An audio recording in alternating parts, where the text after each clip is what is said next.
Hoje, 13% da população americana é diabética e 30% é pré-diabética. Então, à medida que você vai do mascavo para o de confeiteiro, o estrago é cada vez maior. Aí, em 1969, eles tiraram o ciclamato do mercado nos grandes países, os países do primeiro mundo, e aí surgiu o aspartame, que é pior que o ciclamato. Então tem muita gente que tem acidente, tem muita gente que tem dor de cabeça, e não sabe, é o adoçante. Você é o que a sua comida comeu.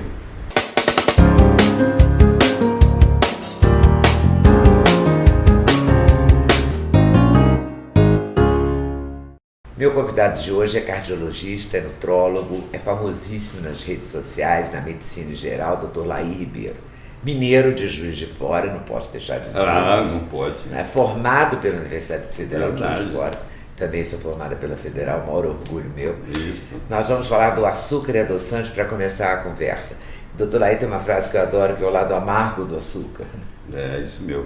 Primeiro eu quero dizer do prazer de estar aqui com você. Imagina, o prazer Tenho boas lembranças de você na época lá do Sem Censura. É verdade. Eu estive lá inúmeras vezes. Muitas vezes, graças a Deus. Que bom que nós estamos aqui de novo. Que bom que estamos de novo, num meio novo de comunicação que você está sabendo usar muito bem. Você também. Estou tentando. É. Eu assisti uma aula do Dr. Laí e fiquei muito impressionada com os malefícios do açúcar e do adoçante. Bom, cheguei à conclusão que é melhor o açúcar. É mesmo? Deixa eu te falar. O açúcar, a história do açúcar começou na Polinésia. Da Polinésia foi para a Índia. Da Índia foi para o que é hoje Irã, né? Pérsia. Depois foi para a África. Foi para a Europa e veio para as Américas. Na época era chamado de ouro branco, porque era uma coisa raríssima.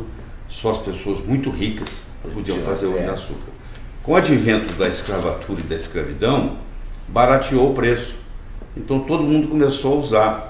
E com isso adoeceu o mundo. Pelo seguinte, quando você ingere um açúcar, seja ele qual for, ele imediatamente aumenta a glicemia. Ele aumenta o açúcar no sangue. E no momento que você aumenta o açúcar no sangue, você aumenta também a produção de insulina no pâncreas. O pâncreas é avisado que o açúcar está alto, ele começa a produzir insulina.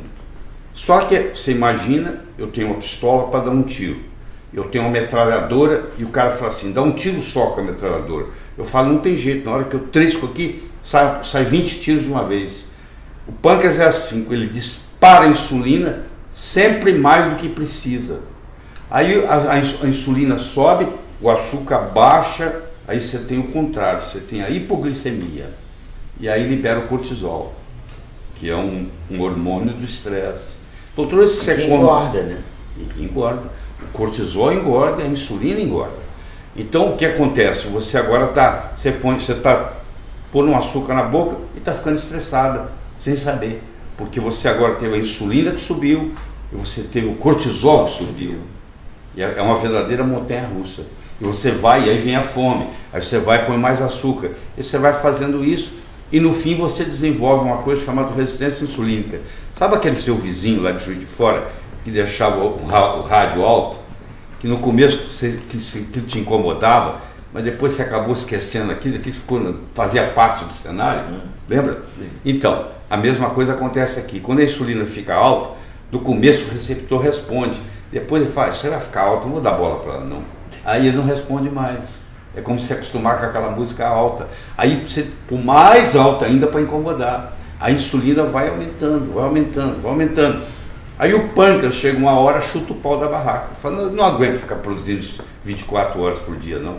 Aí vem o diabetes. Então olha que interessante. Quando você fica diabético, muito antes de você ficar diabético, às vezes 10 anos, você já tem a insulina aumentada.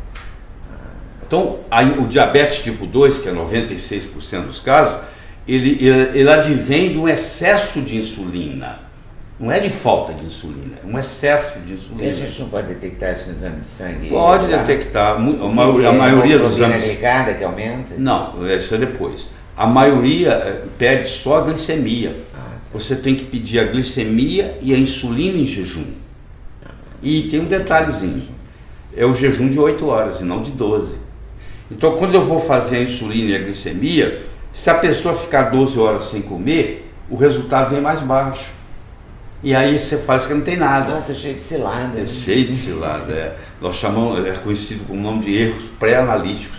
A pessoa, como ela vai fazer o triglicérides precisa de 12 horas, ela aproveita e fica 12 horas. Só que para a glicemia e para a insulina tinha que ser 8 horas. Então muita gente está doente aí e não sabe. E a gente faz tudo junto. Faz tudo o exame junto. completo, colesterol total, Exatamente. frações, faz tudo no mesmo pacote. No mesmo pacote, às 8 horas da manhã. Às 8 horas da manhã, e com 12 horas de jejum. Esse é outro problema.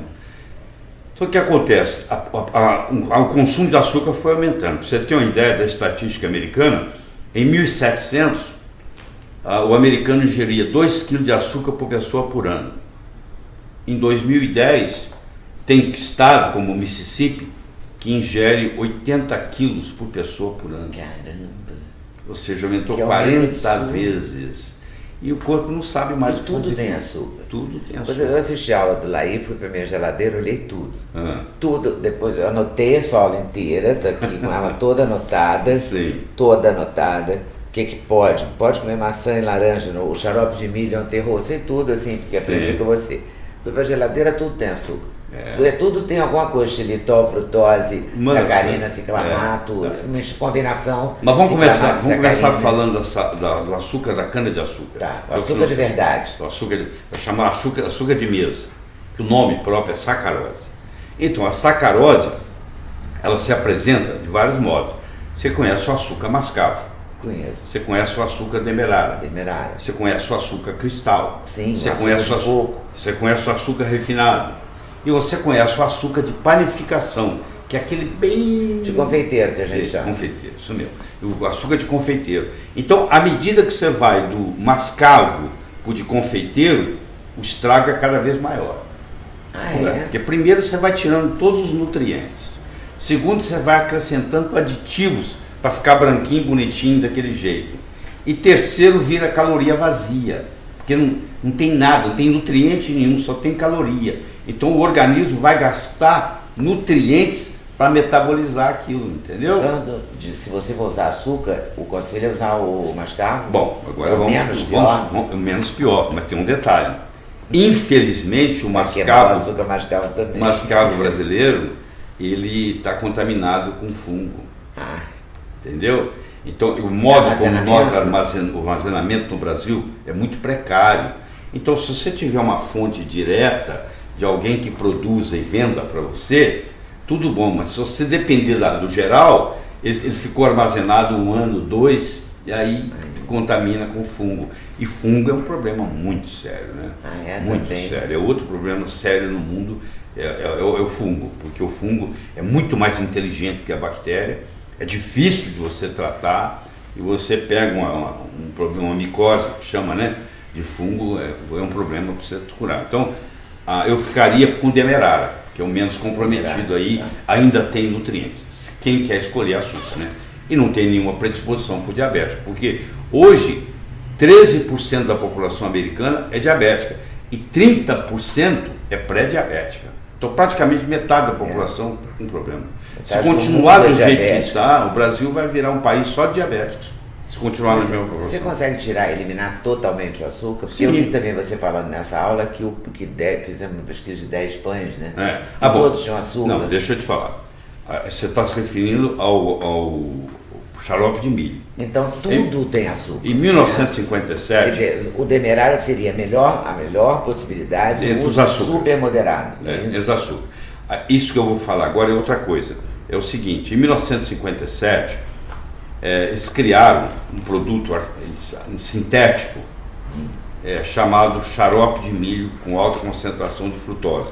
Quem inventou isso foram os japoneses. Eu brinco que como o Japão perdeu a Segunda Guerra Mundial, eles teve que se render para os Estados Unidos, eles quiseram dar o troco. A vingança será maligna. A vingança. Então, levar o Nixon para se reeleger, nos anos 70, uma das campanhas dele era fazer o alimento ficar mais barato. E o xarope de milho, ele custa menos da metade do açúcar. Caramba. Aí espalhou. Aí entrou nos Estados Unidos, engordou todo mundo. Os Estados Unidos exporta hoje o quê? Material bélico, aviões, entretenimento, e alimento, e um alimento sem fibra, é o chamado fast food, para não poder congelar, não ter menos pesado, mais leve, para transportar. E o que aconteceu? O Japão agora tira o seu pela culatra. Há 4, 5 anos atrás foi aberto no Japão pela primeira vez, em Tóquio, o primeiro hospital de cirurgia bariátrica. Quer dizer, o japonês também engordou com alimento americano. Então esse high fructose corn syrup, esse xarope de milho rico em frutose, como ele é muito barato, o que o fabricante faz? Que é o que você estava falando dos pães. Eles pegaram 32 pães salgados nos Estados Unidos, foram ao supermercado e compraram 32 pães. E foram analisar, e desses 32, 31, Leda, tinha xarope de milho. Ou seja, era um pão doce, mas depois colocava um sal, enganava o seu paladar, você pensava que era pão, você está pensando que está comendo um pão salgado e está comendo pão doce. Você vai e come uma salada num restaurante, mas tem um molho. Tem. O molho tem. Que é o melhor da salada. Então, por isso, então, o molho tem. Então é muito difícil sair fora. Eu vi um post seu dizendo que não tem pão na minha casa, é verdade? Não tem pão na minha casa, é verdade? Eu não como, a Eliana não come, até as visitas comem quando vão lá. Se você for lá, vai ter bom se você quiser. Mas nós, no dia a dia, não comemos. E substituíram por alguma coisa? Eu substituo por ovo cozido e maçã cozida. Então, o meu café da manhã é assim, você cozinha 2 ovos, você põe a água para ferver, quando a água está fervendo, você coloca os ovos. Se o ovo ficar deitado no fundo, ele é fresco. Se ele ficar no fundo, em pé, ele é semi-fresco. Se ele boiar, você tem que jogar ele fora. Muito simples. Então, ele ficou lá no fundo, ou deitado, ou em pé, ele é para ser cozinhado. Aí você cozinha ele por 7 minutos. Por que 7 minutos? Porque o ideal seria você comer o ovo cru, mas só que tem salmonela. Então você pega uma infecção por salmonela, você termina no hospital. Então os 7 minutos é o suficiente para matar a salmonela, caso ela exista, e para não desnaturar as proteínas. Porque se eu deixar um ovo cozinhar 2, 3 horas, ele não tem mais propriedade nenhuma. Tudo foi destruído. As vitaminas foram destruídas. Agora, a água é fria ou quente? Não, você primeiro ferve. Ferver. Depois que ela ferveu, tá borbulhando, é que você bota aí o ovo. você coloca o ovo e marca 7 minutos. Tá. A mesma coisa você faz com a maçã. Você pega a maçã, você tira o miolo dela, porque a semente tem veneno. Tá? Você comer todo dia. A semente tem muito uma coisa chamada lectina. Você tem que... A lectina, a planta faz o seguinte, o predador, quando vai pegar a presa tenta sair correndo dele, não é verdade? Só que, coitada, as plantas não saem correndo do predador. O que elas fazem? Elas criam veneno, por exemplo, o passarinho não comer a semente tem uma substância chamada lectina que o passarinho não gosta. Então ela está se defendendo. Só que isso também pode prejudicar a gente. Então o que você faz? É a proteção dela para você não comê-la. Aí o que você faz? Você cozinha a maçã por 7 minutos, aquela lectina é destruída, aí a pectina começa a ser liberada, aquela maçã agora ela tem uma ação muito grande como fibra, porque na era paleolítica, há 10 mil anos atrás, nós ingeríamos entre 200 e 300 gramas de fibra por dia. Hoje, quando você encontra alguém que ingere 15, já está bom. Então aí você já comeu a fibra do dia e ali só a Helena pode te contar o que tem lá. Ela tem um carrinho assim com 3 andares e ali eu coloco sem exagerar, umas 28 coisas diferentes.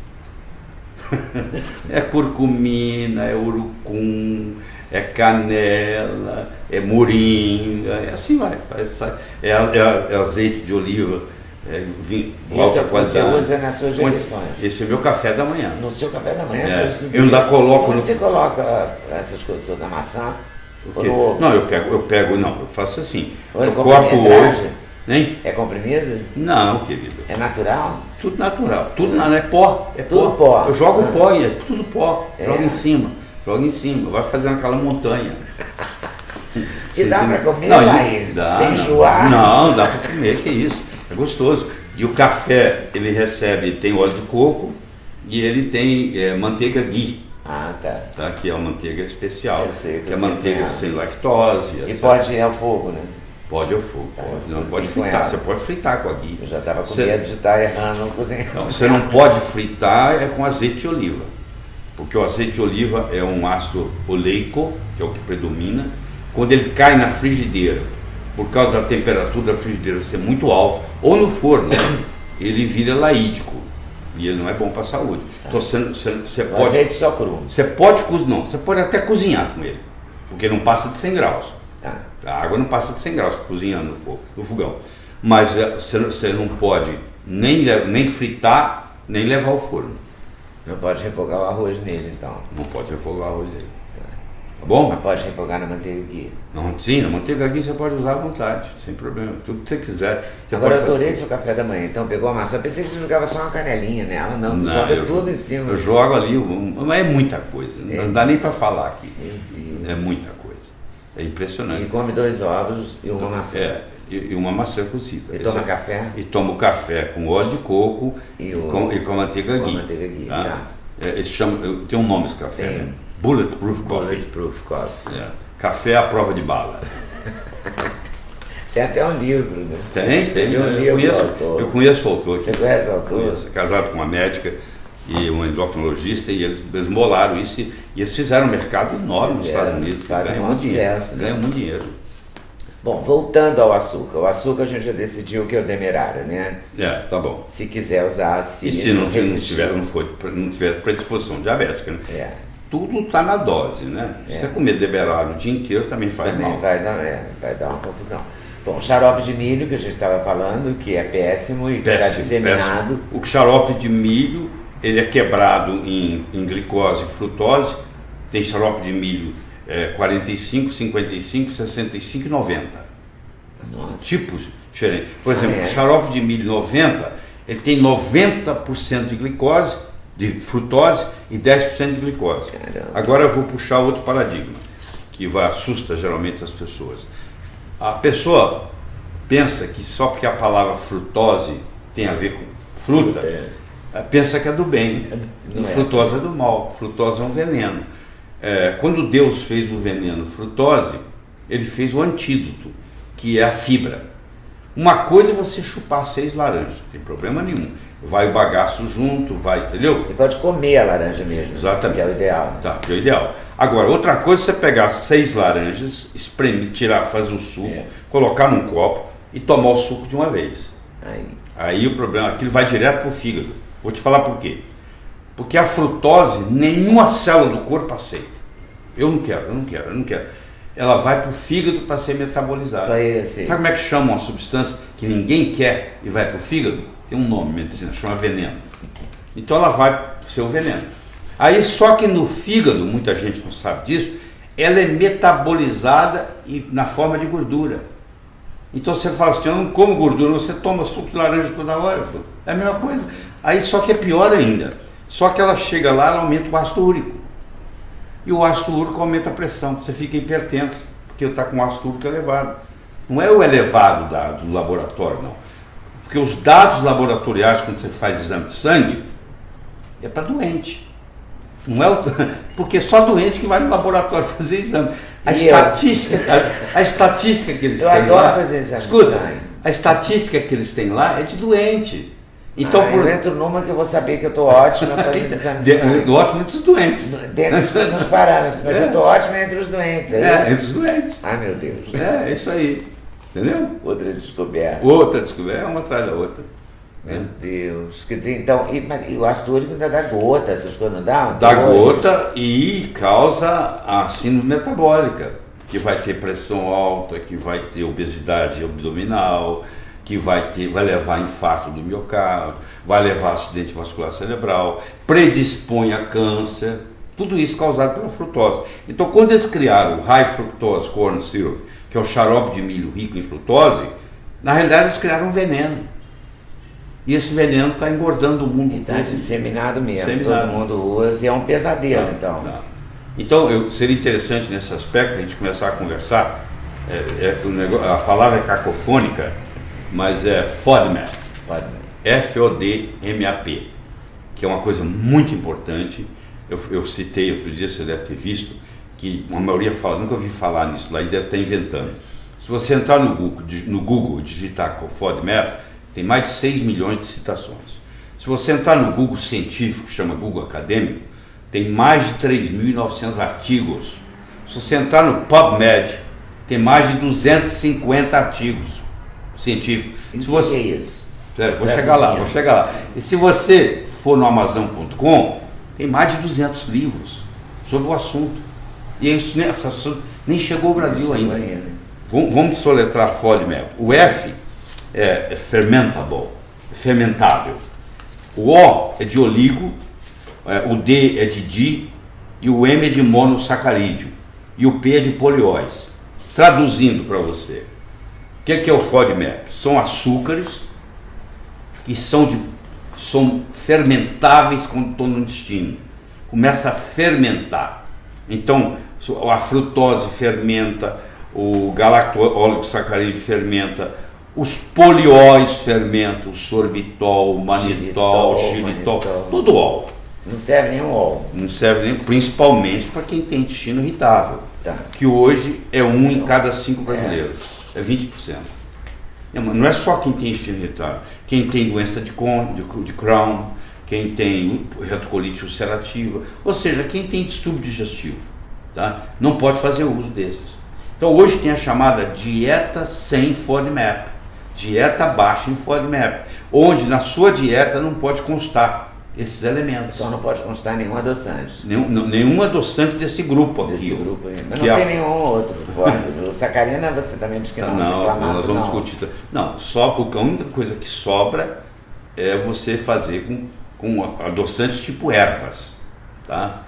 O que é stevia? Stevia é uma delas. Amarga. Pois é. Hoje tem a coisa mais doce que a natureza produz, chama talmatina. Não sei se você já ouviu falar.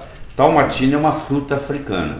Tá. Ela chega a ser 6.000 vezes mais doce que o açúcar.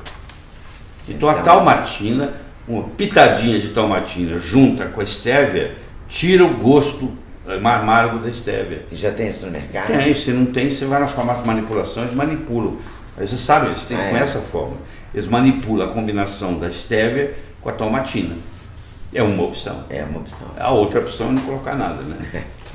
Mas assim, nunca mais comer nenhuma sobremesa também é complicado. É tudo, mas é o que eu estou te falando, tudo depende da dose. Você faz, lá em casa a gente tem, com os netos, nós temos o dia da contravenção. A gente vai, né? A gente vai pro shopping, a gente vai no McDonald's, uma vez por mês, uma vez cada 45 dias, é o dia da contravenção. Isso aí pode ser feito. Aí vai você não pode do hambúrguer ao brigadeiro. Então, pode. E acabou. Você não pode fazer isso todo dia, mas uma vez de vez em quando você pode. Aí mata a vontade. Tudo, o que determina o veneno é a dose. Agora, tem uma coisa chamada agave, o nome assim, como é que chama? Agave, você fala o que é o agave? Não presta não. Agave é um cacto do deserto, ele tem uma seiva que é muito rica em frutose. Por um período da medicina, acreditava-se que agave seria a solução. Hoje nós sabemos que nós temos que evitar a agave. A agave também não é bom. Dizia-se que o ciclamato dava câncer. E aí a gente achava que era porque ia a sacarina entrar ou vice-versa, que era uma coisa de mercado, mercadológica. Isso, mas não é, não. Deixa eu te falar. Isso começou... O primeiro adoçante que apareceu é chamado edulcorante, né? O primeiro edulcorante, que é o adoçante artificial, que apareceu foi a sacarina. A sacarina tem a chamada doença da sacarina, que é publicado, a diarreia, a dor de cabeça. Então, ela veio por um período, ela vem de um tolueno, que é uma matéria-prima para fazer tinta, então você já começa a ver que não deve ser muito bom, porque foi feito para tinta agora, tá? Mas que quem estava fazendo a tinta, pôs o dedo na boca, estava doce. Aí eles resolveram, esqueceram da tinta e lançaram a sacarina para adoçar.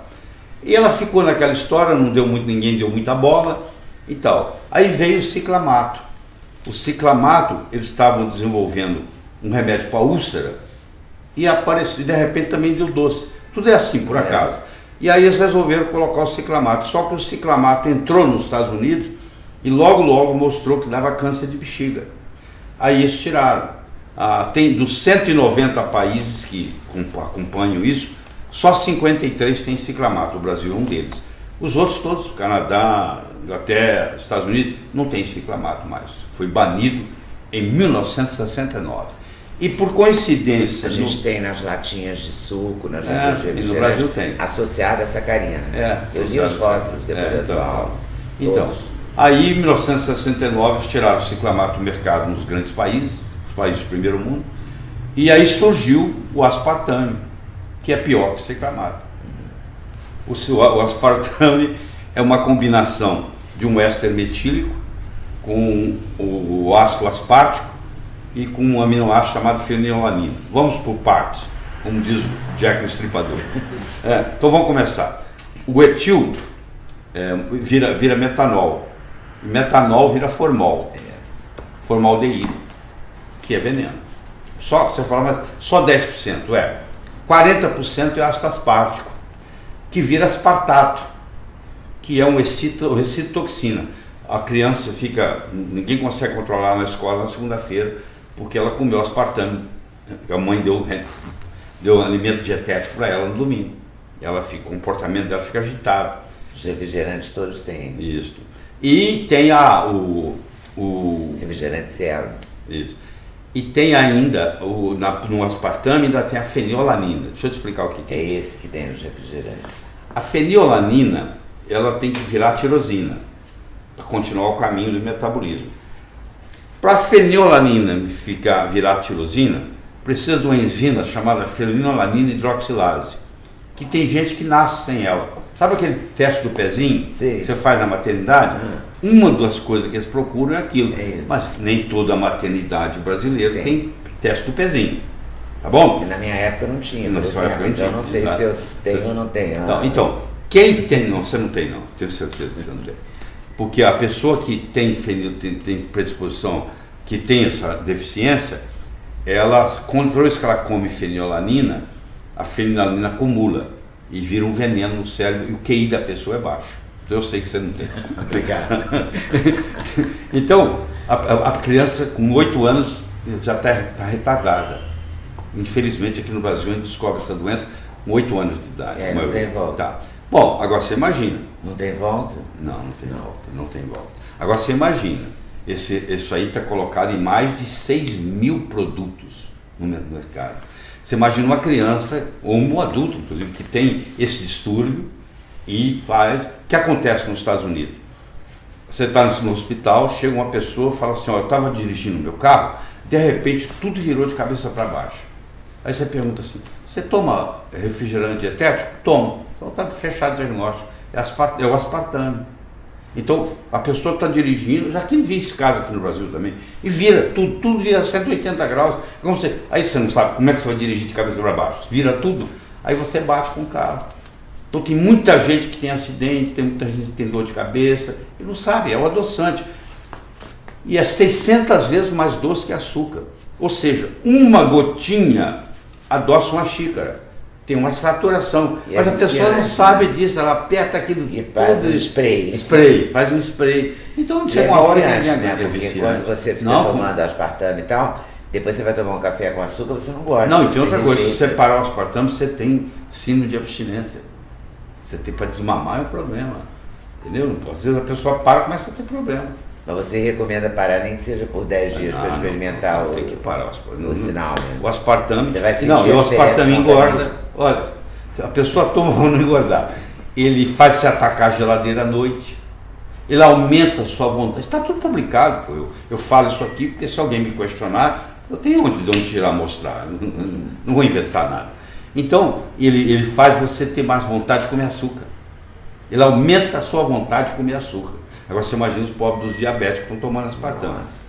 Então todos tomando. Então fugir de tudo que é diet, né? Seria uma alternativa. Mas aí vem a sucralose, né? Vamos lá? A sucralose foi muito interessante. A sucralose tinha no Kingston... É o Splenda. É o Splenda, o mais vendido. No King's College, em Londres, tinha 2 pesquisadores, você imagina a cena. Um britânico e um indiano. E eles têm um sotaque muito diferente. Então eles estavam trabalhando para desenvolver um inseticida. Aí o indiano virou para o chefe dele e disse assim, I got it, eu consegui. E o chefe falou, tested, ele entendeu tasted, pôs na boca. Falou sweet, very sweet. Aí lançaram como... Esquece o inseticida. Vamos lançar como adoçante? E lançaram. É uma substância que não existe na natureza, porque é uma fusão da frutose com a galactose. A natureza não faz isso. Ou seja, é um ET. Causa muito mal, dá muito problema.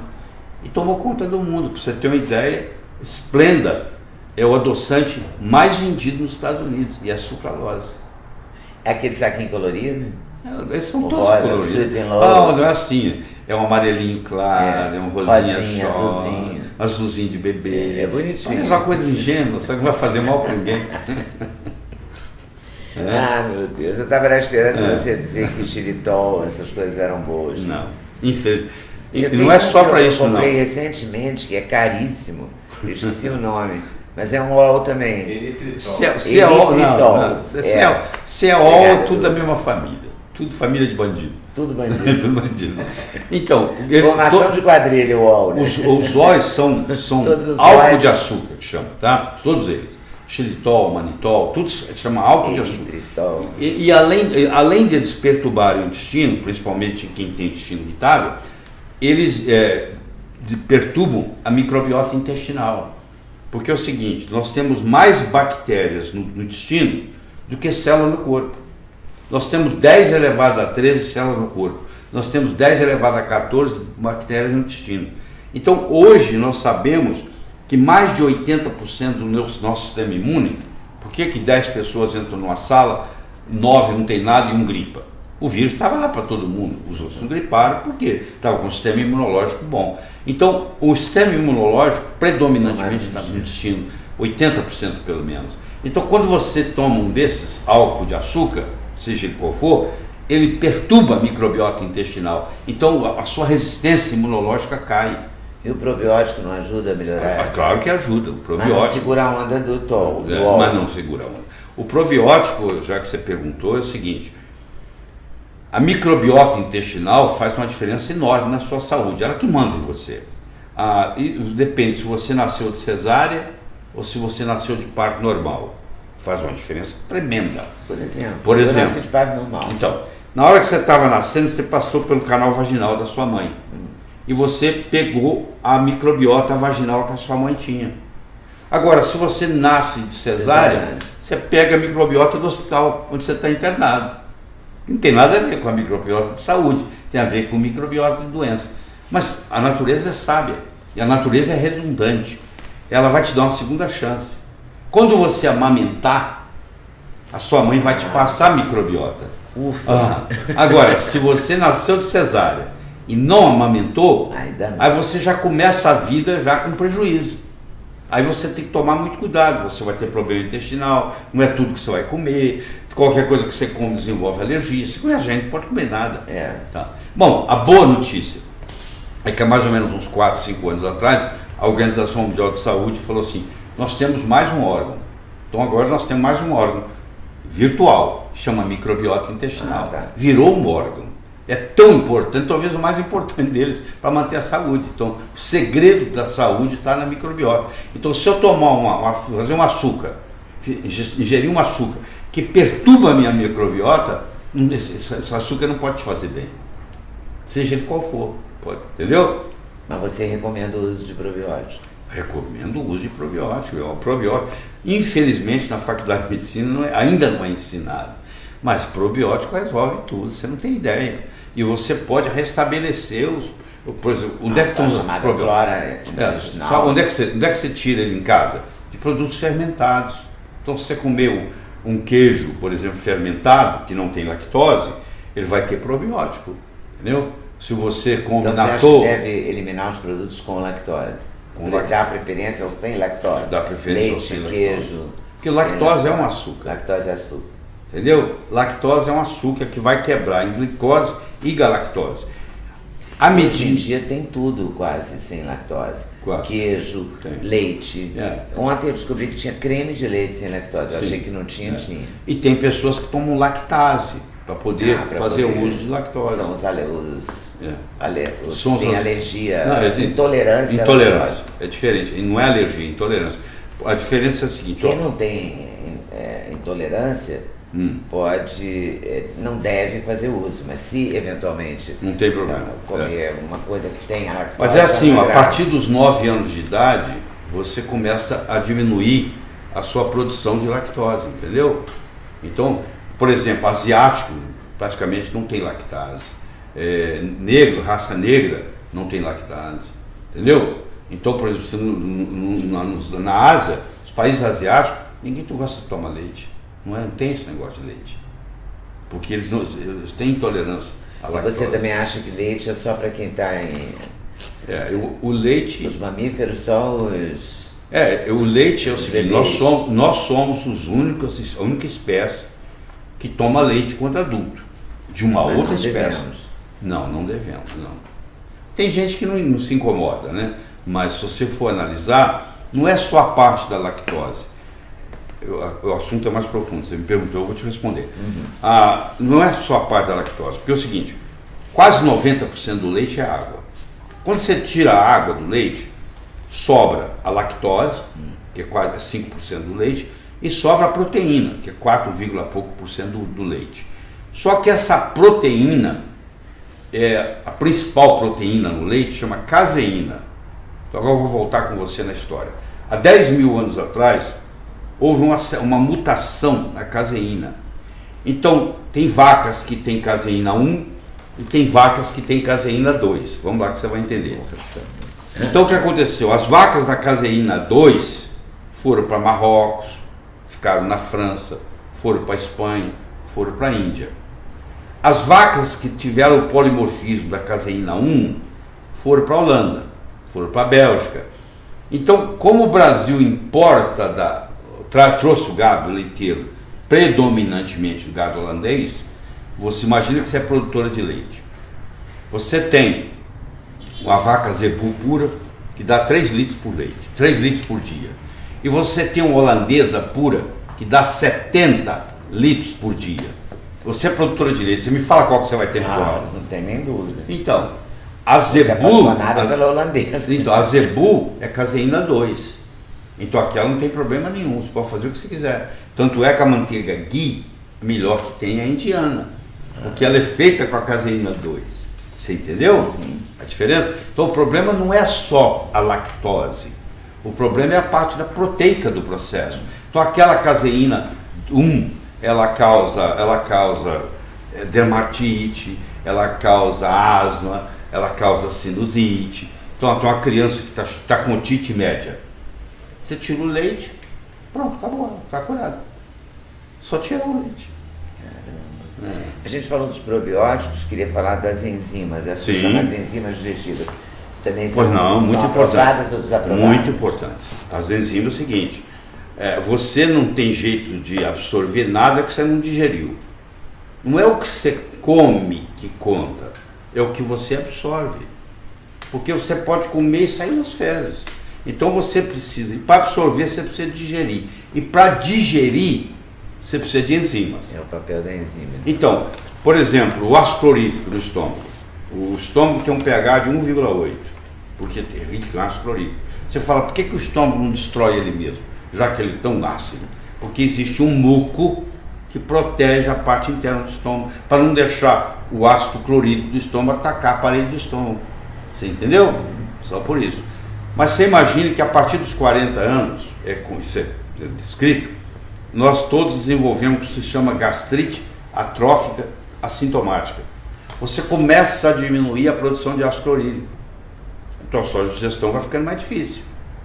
Aí, se você não tiver o suficiente de ácido clorídrico, você não transforma pepsinógeno em pepsina. Se você não tem pepsina, você não digere proteína. Se você não digere proteína, você não absorve aminoácido. E se você não absorve aminoácido, a proteína vai terminar nas fezes. Entendeu? Outra coisa, são as chamadas enzimas pancreáticas. As enzimas, o pâncreas, ele tanto produz insulina, glucagon, para jogar no sangue, que é a parte endócrina dele, mas ele tem a parte exócrina. Ele tem as enzimas que são jogadas no duodeno. Então, por exemplo, a pancreatina é uma enzima do pâncreas muito importante. Então, se eu não tenho as enzimas, eu posso comer o melhor possível. Eu vou continuar doente. Então, às vezes, a gente tem que pegar uma pessoa... Eu não vou aproveitar nada. Exatamente. Mas eu tenho uma frase que vai te chocar. É a seguinte: você é o que a sua comida comeu. Olha a profundidade disso. Caramba.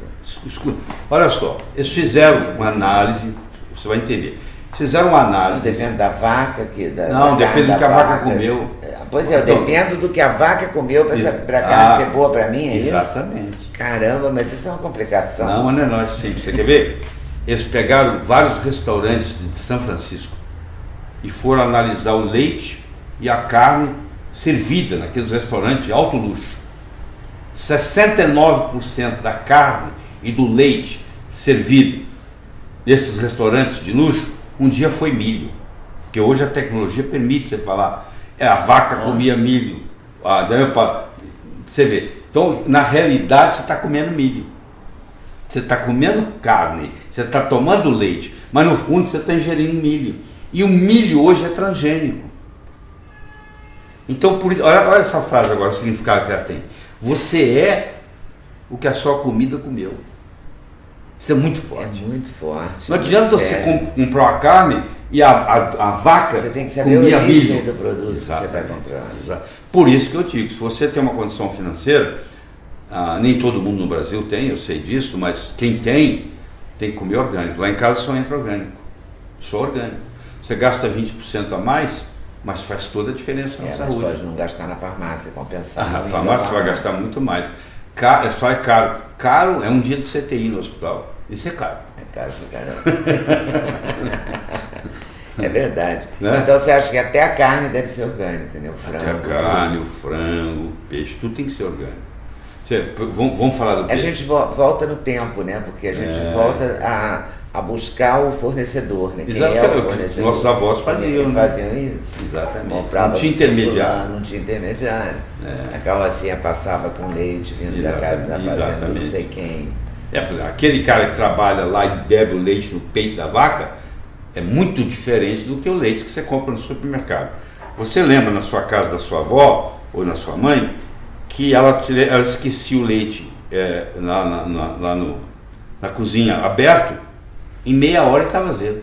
Lembra? Lembro. Pois é, hoje você vai no supermercado, você compra um leite longa vida, ele fica 180 dias fora da geladeira, 6 meses. Como é que uma coisa que azeda a qualquer momento pode agora ficar 180 dias fora da geladeira? Você acha que é o mesmo leite? Não pode ser. Não pode ser. Aliás, essa coisa de durabilidade também, acho que deve ser perigosa, né? Porque você tem pega conservante coisa no supermercado que assim dura 1 ano, né? Você pode usar até, você vai hoje, você pode usar até 2020. Isso não pode ser bom, tem que ter coisa ali. Tem um trilho para o alimento ser bom, quer saber? Quero. Ele tem que ser local, ele tem que ser natural, ele tem que ser sazonal. Ele tem que ser local, porque aí não tem esse negócio do transporte, nada disso. Ele tem que ser natural, não pode ser transgênico, nada disso. E ele tem que ser sazonal, porque se você for comer uma uva que não está na época, uma jabuticaba, o que for, alguém vai ter conservante nela para segurar. E muito agrotóxico. Entendeu? Agrotóxico é outro problema que é outro grave no Brasil. O Brasil, per capita, é o número 1 do mundo em uso de agrotóxicos.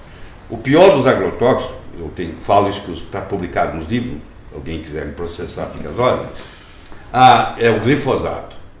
O glifosato, que é o que recebe o nome de Roundup, produto. O glifosato, ele destrói a flora do terreno. Aí aquela flora do terreno agora, como é que uma árvore absorve, como é que uma planta absorve selênio, absorve zinco, absorve cálcio, absorve magnésio do solo? Tem que ter os fungos lá para trabalhar, para colocar de uma forma que a planta absorve. Agora o glifosato vem e mata tudo isso. Então na hora que ele mata tudo isso, aquela terra. Então aqui, agora aquele alimento já não tem a composição nutriente mais. Sem falar que agora ele tem glifosato, que vai destruir a sua microbiota intestinal. Você entendeu? Vai ficar pior ainda. Né? Quando a gente pensa que não pode piorar, pode.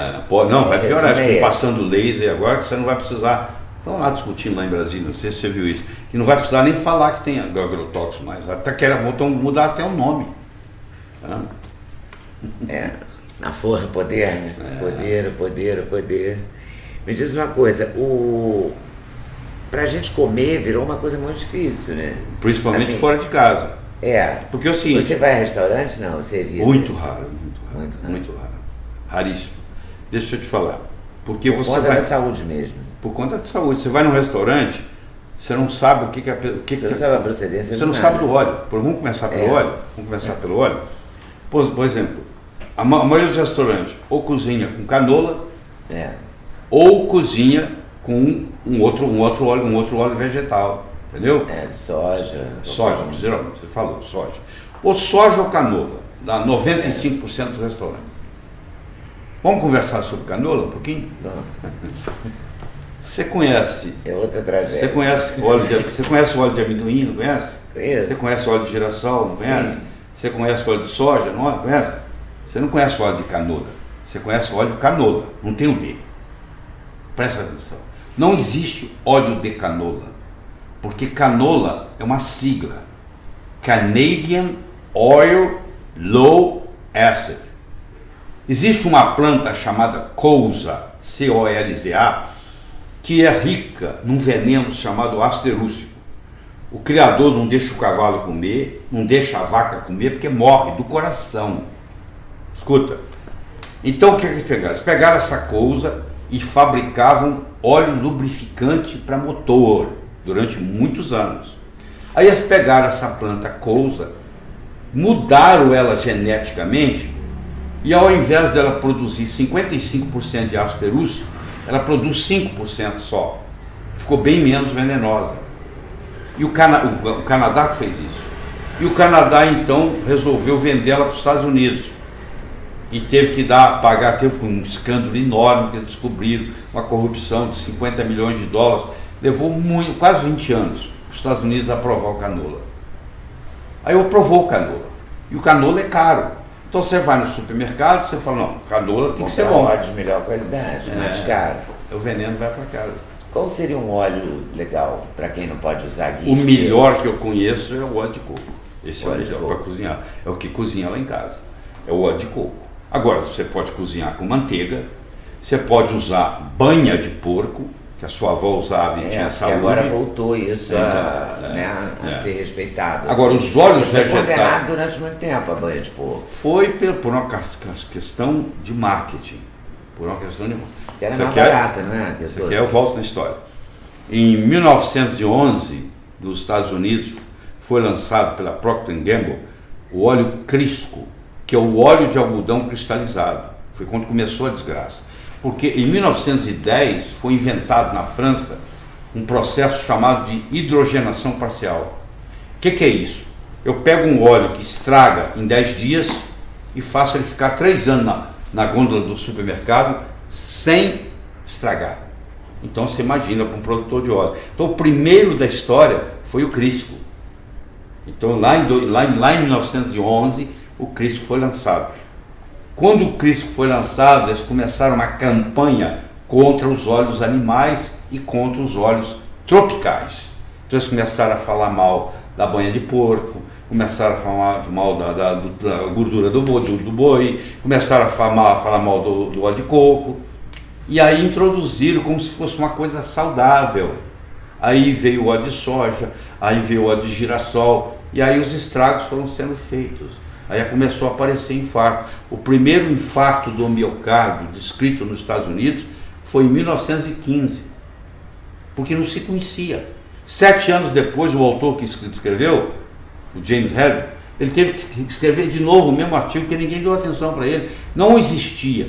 Em 1930, morreram nos Estados Unidos 3 mil pessoas de infarto.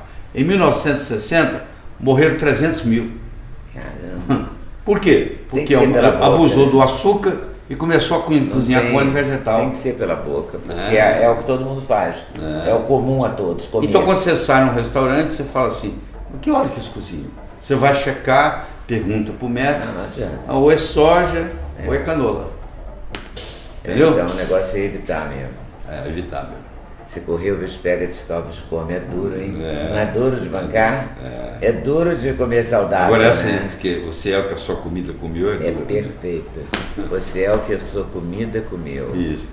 É para pensar mesmo, né? É profundo. Não é o que você comeu, que a sua comida Sua comeu. comida comeu. Muito mais complicado. É muito mais complicado. Vamos fazer uma pausa e gravamos a parte 2 a seguir? Tá bom, tá então, certo. Tá. Então, ó, você se liga nessa aqui, dá like, curte, compartilha e a gente volta com o próximo vídeo daqui a pouco. Daqui a uns dias. Valeu? Até mais.